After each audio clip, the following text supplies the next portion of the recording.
HMPV kepanjangannya Human Metapneumovirus.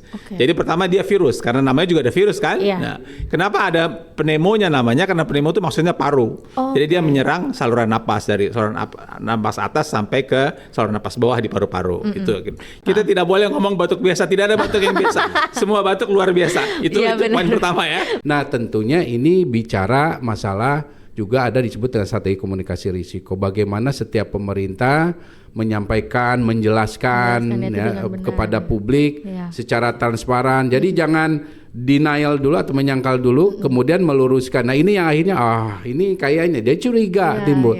Nah itu makanya secara keilmuan ada diperlukan dalam setiap wabah itu namanya strategi komunikasi risiko.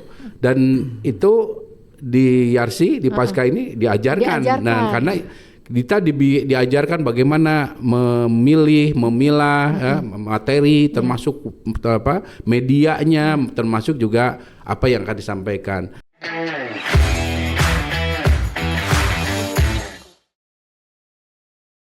Oke, bismillahirrahmanirrahim. Assalamualaikum warahmatullahi wabarakatuh. Berjumpa lagi dengan saya Geni Permatahati, SE di YARSI Podcast. Nah, alhamdulillah sudah hadir bersama saya Profesor Dr. Chandra Yoga Aditama. Beliau adalah Kepala Direktur Sekolah Pasca Sarjana Universitas YARSI dan beliau juga Direktur Penyakit Menular WHO. Betul ya? Enggak benar. Nomor satu enggak benar, Kepala Direktur 2 kali. Jadi namanya direktur aja begitu ya. Direktur. Jadi namanya Direktur Sekolah Pasca Sarjana Universitas YARSI. Yang penyakit menular itu udah lama pensiun. Itu udah lama, ya, tapi sebelum, pernah. Ya. Alhamdulillah. Nah, ada juga selain Profesor Chandra, ada juga Dr. Diki, PhD, Researcher CIPH Griffith Universitas Aussie. Griffith University Aussie. Dan Sekolah Pasca Sarjana YARSI gitu. Pengajar juga di Sekolah Pasca YARSI. Alhamdulillah, selamat datang Bapak-bapak di ruangan podcast YARSI kita pada hari ini. Nah, teman-teman yang mungkin masih belum tahu, kita hari ini akan membahas sesuatu yang lagi booming ya, lagi booming akhir-akhir ini, bahkan bukan hanya di Indonesia tapi internasional. Karena ini boomingnya berawal dari negara Cina ya, berawal dari negara Cina yang sudah mulai melebar juga. Kemarin sempat ditemukan di Malaysia, yaitu virus HMPV ya, virus HMPV yang waktu itu sempat sempat ditemukan lagi di Malaysia, dan infonya malah terakhir berita yang aku baca itu sudah ditemukan juga di Indonesia. Nah ini gimana nih menurut Profesor Chandra, virus HMPV ini seberapa seriusnya gitu bagi kita di Indonesia? Oke, sebelum sampai ke situ, tadi kan ini kan cerita virus yang ada di berbagai belahan dunia. Iya. Dan kebetulan saya suka belajar mengkaji soal berbagai masalah di dunia kesehatan. Iya. Maksudnya kesehatan di dunia, bukan dunia kesehatan. Nah, beberapa bulan yang lalu Dr. Diki ini ikut masuk ke Sekolah Pasca Sarjana Universitas YARSI, dan dia juga punya pengalaman panjang untuk apa yang kita sebut sebagai global health gitu ya. Jadi kita sudah menghadap Pak Rektor untuk mengusulkan begitu, kalau bisa kita di Universitas YARSI selain Sekolah Pasca Sarjana ini juga ada bidang atau pusat kajian yang mengkaji berbagai masalah kesehatan dunia. Jadi semacam kayak Global Health Security Center begitu. Itu memang baru dicetuskan idenya beberapa waktu yang lalu. Sudah kita laporkan ke Pak Rektor dan mudah-mudahan nanti bisa terwujud begitu, dan kalau itu ada, maka itu akan mengkaji masalah-masalah seperti yang sekarang kita bicarakan tentang HMPV ini. Itu yang mau saya sampaikan pertama, supaya pendengar semua penonton tahu kita ada arah ke sana begitu. Benar-benar, dan emang sebagus itu Universitas YARSI, udah semodern itu. Itu satu. Kemudian yang kedua tentang HMPV itu. HMPV itu nama kepanjangannya itu Human Metapneumovirus. Jadi pertama dia virus, karena namanya juga ada virus kan. Nah, kenapa ada pneumonya namanya? Karena pneumo itu maksudnya paru. Jadi dia menyerang saluran napas dari saluran napas atas sampai ke saluran napas bawah di paru-paru. Itu. Yang ketiga kan hanya human. Jadi ini menyerang manusia. Sebelum ini sudah pernah juga menyerang hewan. Jadi selain HMPV dulu ada yang AMPV, Animal Metapneumovirus. Itu poin yang pertama. Poin kedua yang saya sampaikan nanti biar ditambah oleh Dr. Diki, yang Anda bilang ini ada di Cina, sudah ditemukan di Malaysia, kabarnya sudah ditemukan di Indonesia dan sebagainya begitu. itu mungkin tidak terlalu tepat. Kenapa? Karena HMPV ini pertama kali ditemukan 2001 dilaporkan di Belanda. Sekarang kan 2025. Jadi kalau dari 2001 kan sudah 24 tahun. Iya. Kalau mau lebih serem lagi sudah seperempat abad. Udah hampir lama sekali. Jadi kalau sudah seperempat abad, maka tentu saja dia sudah menyebar ke berbagai negara. Jadi bukan baru sekarang ditemukan di Malaysia. Bukan virus baru. Bukan gitu virus ya. baru dan bukan baru sekarang ditemukan di Malaysia, baru sekarang ditemukan di Indonesia. Tidak, ini sudah lama. Bahkan sebelum 2001 itu sudah ditemukan juga antibodi terhadap virus itu. Jadi jangan-jangan sudah lebih dari seperempat abad virus ini. Jadi bukan virus baru, begitu ya. Nah, bahwa sekarang ada peningkatan kasus di Tiongkok, memang ada peningkatan kasus di Tiongkok. Tapi balik lagi, tahun lalu kalau kita buka jejak digital, saya juga bicara di podcast ini. Oh ya. Tentang peningkatan kasus di Cina tahun 2023. Jadi pada akhir tahun sama awal tahun itu di berbagai negara yang 4 musim memang selalu ada peningkatan kasus. Tahun lalu sudah pernah saya bicarakan juga di sini. Sekarang kita bicara yang sama. Maksud saya jangan cepat-cepat menghubungkan kalau ada peningkatan kasus itu sesuatu yang berlebihan. Kira-kira begitu. Padahal karena efek dari cuaca juga mungkin ya, Prof ya. Oke. Berarti emang HMPV ini emang udah ada dari lama, bahkan bisa jadi sekarang itu udah ada obat ya bahkan. Sudah ada bukan belum? Sudah ada belum Prof ya? Belum ada ya? Mungkin kita akan tahu lagi malah nanti di tujuan adanya dikembangkannya di Universitas Yarsi yang mau dikembangkan lagi, mungkin tujuannya ngarahnya ke sana untuk informasi lebih banyak lagi gitu ya Prof ya. Nah terus kalau karena ini kan ini lebih ke paru-paru ya Prof ya. Berarti akan orang yang terkena itu gejalanya tuh sama kayak, mohon maaf, kayak sebelum kita pandemi waktu itu. Apakah kayak gimana tuh gejalanya tuh Prof? Ya, Dokter Diki lah, silakan. Silakan Dokter. Kalau paru, beliau ahli paru sama mending beliau aja yang lebih expert. Tapi saya mungkin akan menambahkan, kalau izin Prof untuk kasus klinisnya mungkin Prof lebih tepat menjawab. Saya hanya ingin menambahkan ya bahwa bicara tadi Prof sudah mengingatkan tahun lalu bahwa setiap, jadi Desember Januari ini salah satu kajian saya, dan kenapa juga saya tertarik nih gabung join dengan Yarsi. Jadi 6 tahun terakhir saya di Australia, Mbak. Ya, dan memang ekspertis saya di bidang global health security, yang antara lain dari penyakit pandemik.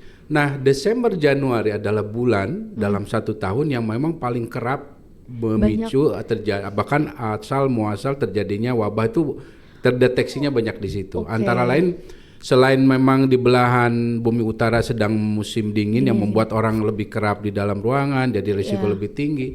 Kedua juga mobilitas. Mobilitas di 2 bulan itu sangat tinggi. Karena memang awal tahun baru, kemudian juga ada perayaan menjelang akhir tahun. Termasuk memang kita tahu di dunia ini penduduk manusia paling besar sampai mungkin 2 tahun terakhir. Itu China gitu. Nah, mereka ini punya Imlek atau tahun baru China yang membuat dari berbagai, kan orang China ini di mana-mana. Nah, ini yang tentu nanti lewat Global Health Security Center ini kita akan lebih saintifikasi lah riset ini. Tapi asumsi ini semakin tinggi karena beberapa pandemi bahkan dalam sejarahnya dalam salah satu PhD saya itu terjadi di 2 bulan ini gitu. Makanya ini menjadi hal yang tidak terlalu aneh ketika misalnya terjadi peningkatan, tapi tidak selalu harus dikaitkan dengan pandemi. Berarti karena ini kan infeksi yang sudah umum. Udah umum berarti ya. Betul. Berarti seharusnya memang tidak diberlebih-lebihkan. Betul. Gitu ya. Tanpa ada justifikasi yang ini. Makanya perlu nih. Saya sangat senang kalau di Yarsi ini ada satu lembaga yang bisa ikut turut meluruskan atau bahkan memberikan penjelasan tentang situasi yang sifatnya regional atau nasional. Mungkin aku akan meresponnya sebagai dari perwakilan dari orang-orang yang mungkin belum paham belum paham tentang virus ini. Bahkan karena kan infonya itu HMPV ini kan menyerang orang yang mohon maaf rentan gitu ya. Yang rentan itu adalah anak-anak, bayi, bahkan termasuk lansia.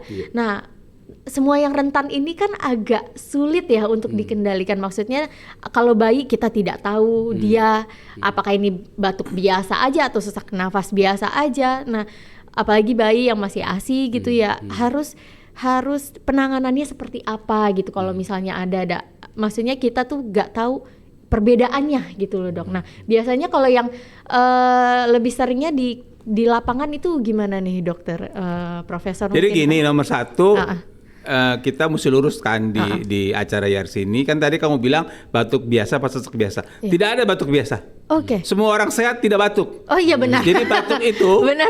itu sebenarnya boleh dibilang itu anugerah dari Yang Maha Kuasa untuk memberitahu ada sesuatu gangguan di saluran napas. Gangguannya bisa ringan, bisa berat. Jadi mulai sekarang kita tidak boleh ngomong batuk biasa. Tidak ada batuk yang biasa. Semua batuk luar biasa. Itu poin pertama ya. Benar. Yang kita bisa pelajari. Iya benar. Batuk pilek ya Prof. Batuk pilek plus lagi ya. Pasti ada sebabnya. Batuk tidak, kalau orang sepenuhnya sehat itu nggak batuk. Itu satu. Yang kedua, meneruskan yang pertanyaan tadi soal keluhan. Jadi infeksi saluran napas itu keluhannya bisa macam-macam, penyebabnya bisa macam-macam. Bisa virus influenza, bisa virus yang ini, bisa virus macam-macam, bisa bakteri. Pada dasarnya semua infeksi saluran napas gejalanya sama, keluhannya sama. Ada batuk, ada demam, mungkin ada pilek, mungkin ada sakit dada, mungkin sesak napas. Jadi kita tidak bisa membedakan penyakit ini sebabnya virus ini atau virus ini hanya berdasarkan keluhan. Tidak bisa. Untuk mengetahui bedanya kita harus lakukan pemeriksaan PCR. Dan pemeriksaan PCR bisa dilakukan juga di YRC ini. Di lantai 11 kita bisa lakukan pemeriksaan itu. Jadi itu bisa dilakukan, tapi jangan berdasarkan keluhan. Oke. Yang ketiga soal orang rentan yang tadi Anda sebut. Jadi kalau untuk HMPV sebenarnya untuk sebagian besar penyakit infeksi saluran napas ada 4 kelompok rentan. Nomor 1 yang tadi bayi dan anak-anak itu. Nomor 2 lansia. Lansia itu umur 70 tahun ke atas. Contohnya saya. Gitu ya. Nah, kalau saya dibilang rentan terserah lah begitu ya. Walaupun kalau saya adu lari sama Anda belum tentu kekuatan siapa. Tapi lansia secara umumnya memang lebih rentan. Itu kelompok kedua. Kelompok ketiga adalah mereka yang sudah punya penyakit paru macam-macam sebelumnya. Ada yang namanya bronkitis kronik, ada yang namanya PPOK, macam-macam. Dia sudah ada penyakit parunya, kalau kena lagi infeksi ini maka penyakitnya bisa lebih berat. Lebih parah lagi. Itu yang sementara kelompok yang keempat mereka yang ada penyakit yang menurunkan daya tahan tubuhnya, bukan penyakit paru. Misalnya saja yang gampang aja lah. Kalau ada orang sakit gula, autoimun misalnya. Atau kalau mau yang agak lebih itu sakit gula yang tidak terkontrol, itu kan daya tahan tubuhnya juga turun. Jadi 4 kelompok inilah yang memang lebih rentan untuk HMPV maupun juga untuk berbagai infeksi saluran napas lainnya. Nah ini dok, dulu nih pernah juga nih pas waktu di pandemi itu ada juga beberapa orang yang mengkaitkan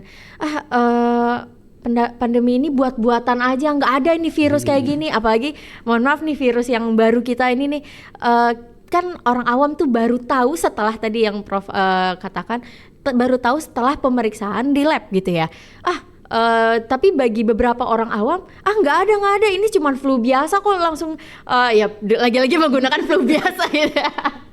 Walaupun ini sudah luar biasa, ini nggak ada nih, saya nggak ada dapat virus kayak gini, nggak, ini dilebih-lebihkan, pengen-pengennya aja rumah sakit nih biar dapat untung lah. Itu menurut dokter tuh yang kayak gitu-gitu gimana nih menurut dokter? Boleh dokter Riki, gimana dokter? Ya jadi dalam riset saya juga ya, itu dalam sejarah setiap wabah besar itu selalu ada penyangkalan, baik itu dari pemerintah maupun masyarakat. Karena ternyata berdasarkan studi riset psikologi massa, itu ketika zona nyaman manusia terganggu, dia mencari penyangkalan untuk membenarkan bahwa dia ini penyangkalan lah, nggak mau mengakui bahwa ini yang menyebabkan dia akhirnya nggak bisa pergi ke pasar, nggak bisa ngantor, dan kan waktu itu begitu. Dan sekarang juga dengan masih dibayangi trauma lah dalam tanda kutip pandemi, yang mereka juga masih melakukan itu.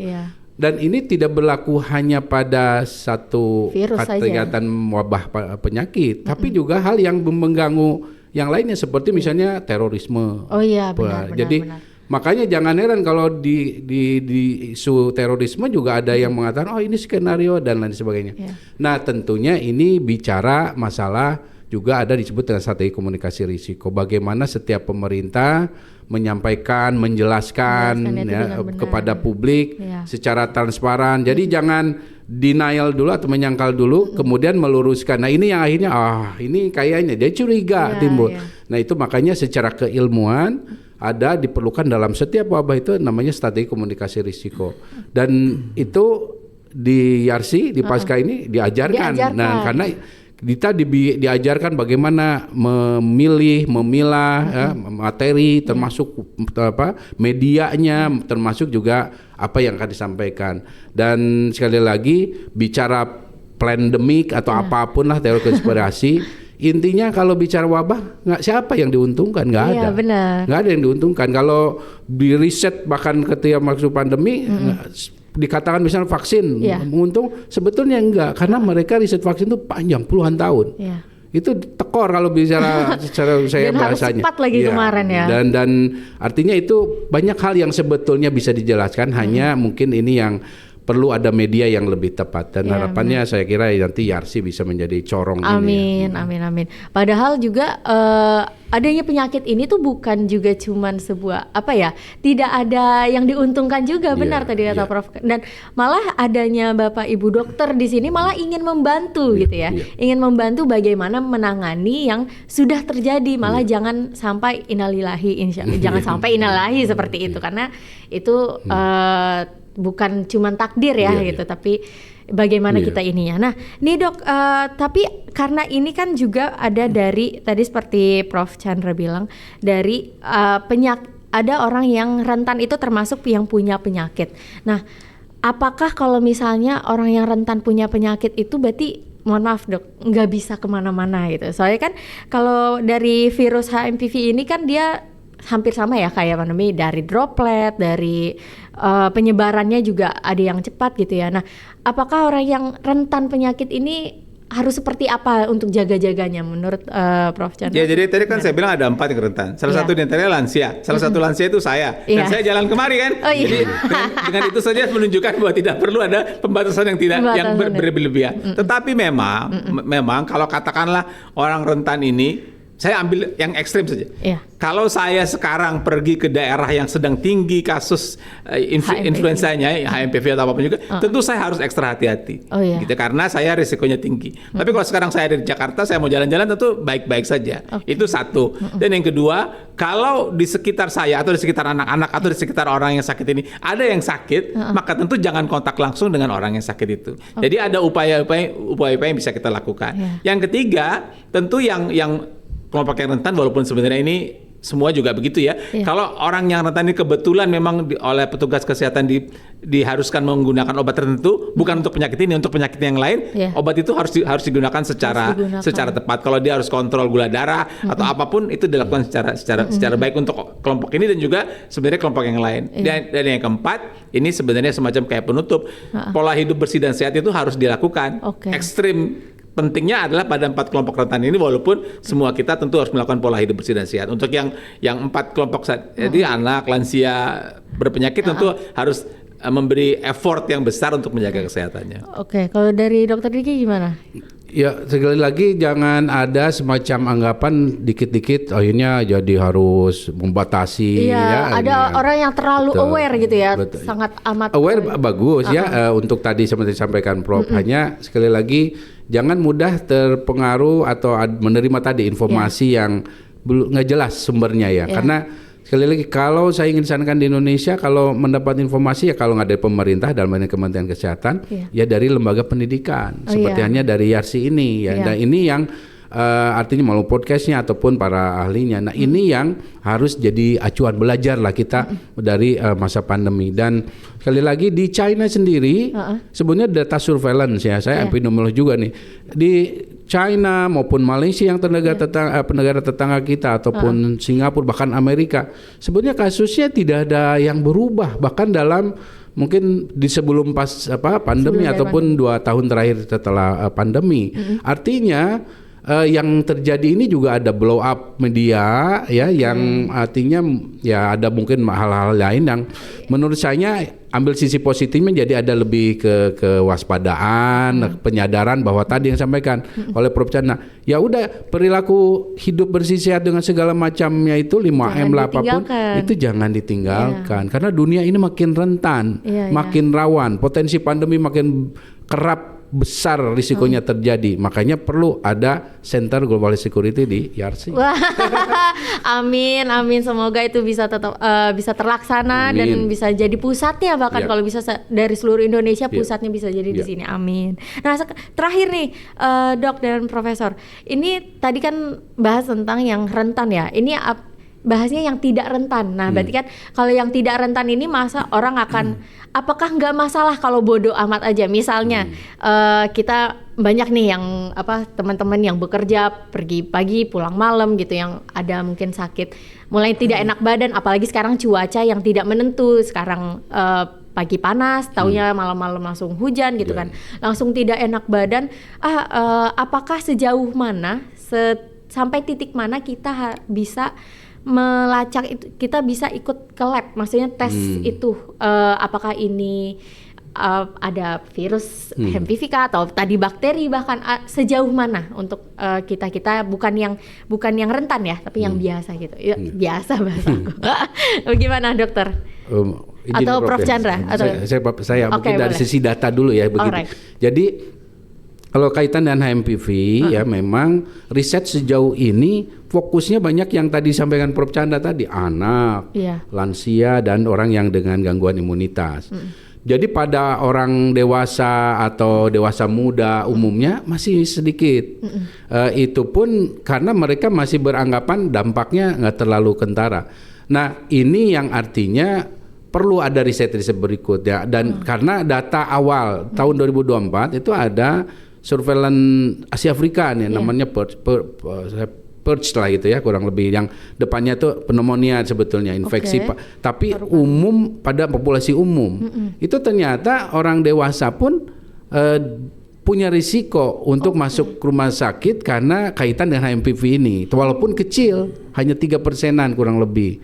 Nah itu yang menjadikan satu pesan penting bahwa apapun sebetulnya penyakit, kalau itu tidak dikelola baik dari sisi kesehatan masyarakatnya dengan tadi orang sakit ya sudah di rumah saja, jangan memaksakan bekerja. Ini yang juga harus jadi pembelajaran ya. Kita ini kadang yang tadi sampaikan Prof tadi, batuk pilek biasa udah kerja aja. Nah itu harus berubah gitu. Karena ini yang akhirnya membuat virus itu bisa berpotensi belajar lebih pintar ya, katakanlah di bahasanya mutasi itu yang bisa berpotensi merugikan, walaupun itu sangat lama prosesnya. Nah ini yang artinya pesan penting terakhir saya adalah bahwa masyarakat umum siapapun walaupun masuk dalam kategori tadi yang berisiko, ya jaga kesehatan itu menjadi penting. Perankan Anda sebagai orang yang selain menjaga juga jangan berkontribusi pada penyebaran penyakit. Iya benar.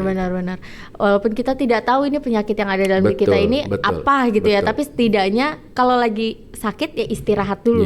Istirahat setidaknya jangan memberikan penyakit lain ke orang lain gitu ya dok ya. Kalau Prof Chandra gimana? Ya jadi dari tadi kita ini kan heboh tentang HMPV ini, sehingga akhirnya orang panik berlebihan. Jadi message-nya tentu memang kita tidak usah panik berlebihan, tapi juga tidak boleh juga menyepelekan itu, gitu ya, karena peningkatan penyakit apapun penyakitnya di belahan dunia manapun memang tetap harus kita waspadai. Jadi marilah kita tetap jaga kesehatan, tidak perlu panik berlebihan, tapi berilah prioritas tinggi untuk kesehatan kita. Dan dulu waktu saya di Kementerian Kesehatan, saya memperkenalkan istilah cerdik. Sekarang saya mau tutup ini dengan cerdik itu merupakan pola hidup sehat yang baik. Cerdik itu C-nya cek kesehatan secara berkala. E-nya tuh enyahkan asap rokok dan hindari polusi udara. R-nya tuh rajin beraktivitas fisik dan olahraga. D-nya diet yang baik dan seimbang. I-nya tuh istirahat yang cukup. Dan K itu kelola stres. Jadi mudah-mudahan para penonton kita bisa menerapkan cerdik ini dalam kehidupan sehari-harinya. Amin. Wah, terima kasih Profesor dan Dokter juga yang sudah memberikan sharing ilmu-ilmunya semuanya di dalam podcast YARSI. Gimana nih teman-teman? Semuanya nih sudah terangkum semua di sini tentang hal yang lagi booming sekarang itu yaitu virus HMPV. Nah, gimana menurut teman-teman? Coba boleh sambil di komen juga di bawah, dan nantikan juga podcast kita yang selanjutnya bersama dengan profesor-profesor yang ada di Universitas YARSI, dan semoga nanti lembaga apa namanya tadi Global Security Center. Global Center Security for Global Center. Security. Oh, itu semoga amin banget nih Amin, juga amin. bisa terlaksana di Universitas Yarsi ya. Amin. Segitu saja dokter dan profesor, terima kasih atas waktunya sudah meluangkan waktu. Terima kasih teman-teman, sampai ketemu lagi di podcast selanjutnya. Assalamualaikum warahmatullahi wabarakatuh.